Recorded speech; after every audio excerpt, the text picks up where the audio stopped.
Berteduh di hati Tuhan. Doa di balik lemparan batu. Saudaraku yang terkasih, mari kita membaca firman Tuhan dari Kisah Para Rasul pasalnya yang ke-7.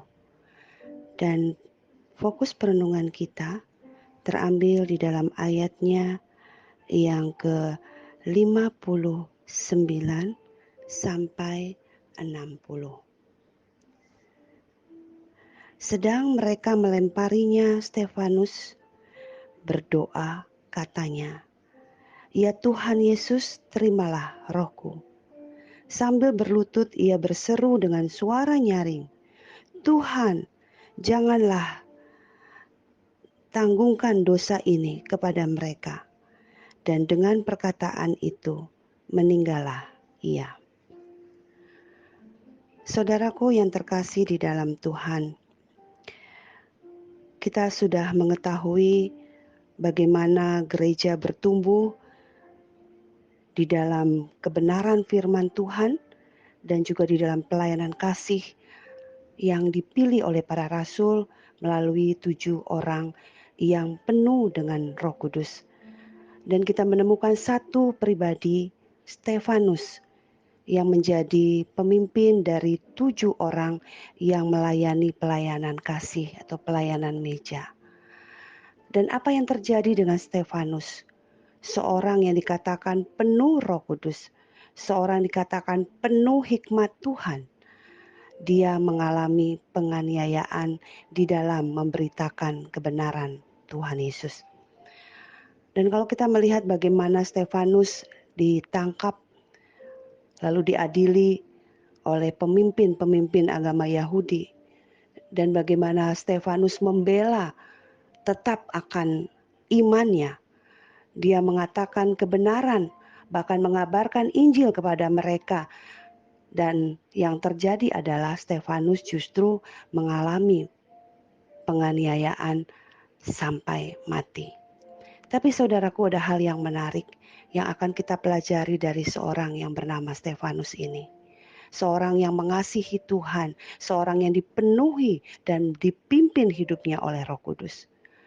Seringkali kita mengatakan bahwa seorang yang dipenuhi Roh Kudus, seorang yang dipimpin Roh Kudus akan mengalami kelancaran dalam hidupnya, akan mengalami banyak berkat-berkat jasmani. Tetapi saudaraku, hari ini kita belajar kebenaran firman Tuhan. Seorang yang dipimpin Roh Kudus artinya hidupnya seluruhnya untuk Tuhan. Tidak ada lagi satu bagian kecil pun yang dipertahankan untuk dirinya sendiri. Dan itulah yang dilakukan oleh Stefanus. Apakah lemparan batu yang diberikan oleh orang-orang yang begitu jahat terhadap Stefanus? Fitnahan yang begitu keji yang diberikan kepada Stefanus sehingga Stefanus mengalami semua penderitaan ini. Apakah semua itu begitu kecil dan tidak berdampak berat bagi Stefanus? Apakah lemparan batu itu tidak melukai Stefanus? Saudaraku yang terkasih, lemparan batu itu betul-betul melukai Stefanus. Bahkan fitnahan terhadap Stefanus. Semua apa yang dilakukan oleh orang banyak itu terhadap Stefanus adalah sesuatu yang sangat menyakitkan bagi Stefanus. Tetapi saudaraku, bagaimana mungkin di dalam lemparan batu yang begitu menyakitkan bagi Stefanus, dan Stefanus difitnahkan sesuatu hal yang tidak dia lakukan. Yang dia lakukan adalah kebenaran, yang dia lakukan adalah memberitakan tentang Tuhan Yesus. Bukankah itu hal yang benar, saudara? Tetapi yang dialami justru sebaliknya.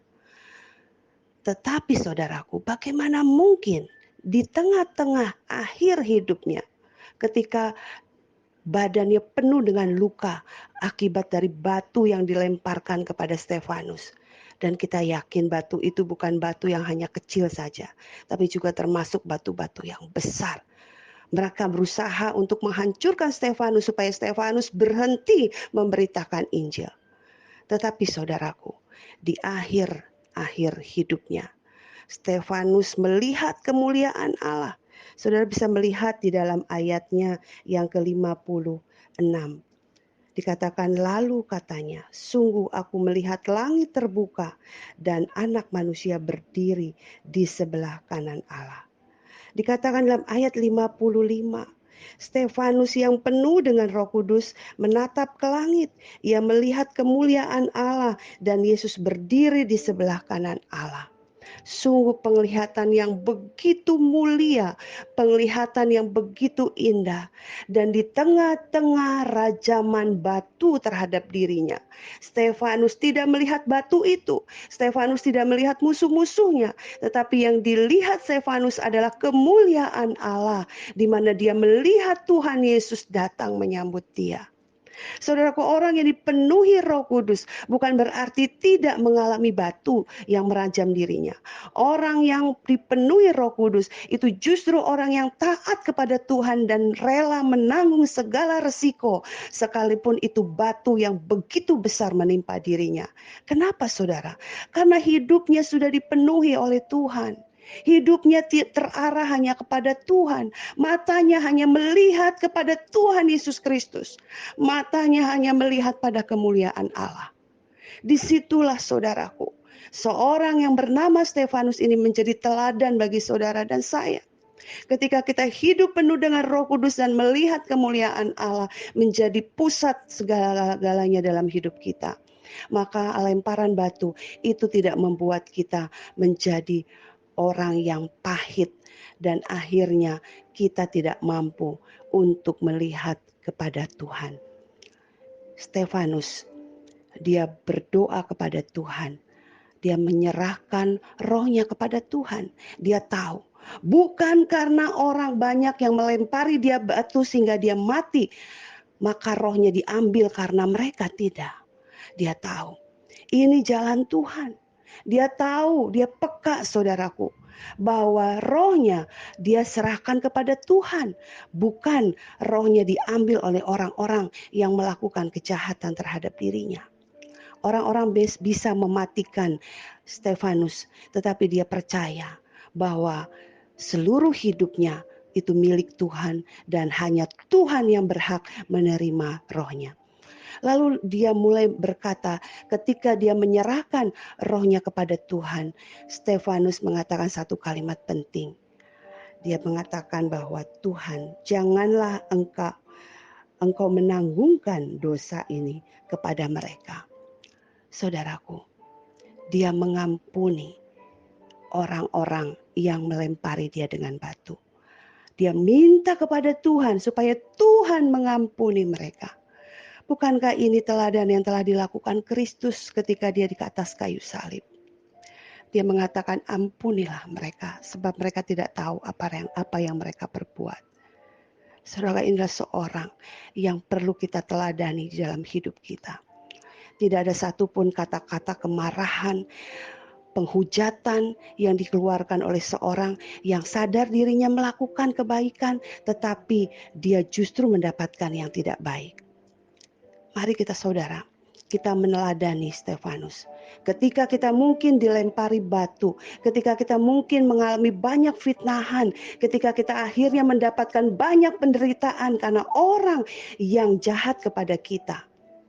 Saudaraku, apa yang kita lakukan di dalam penderitaan kita? Kemarahankah?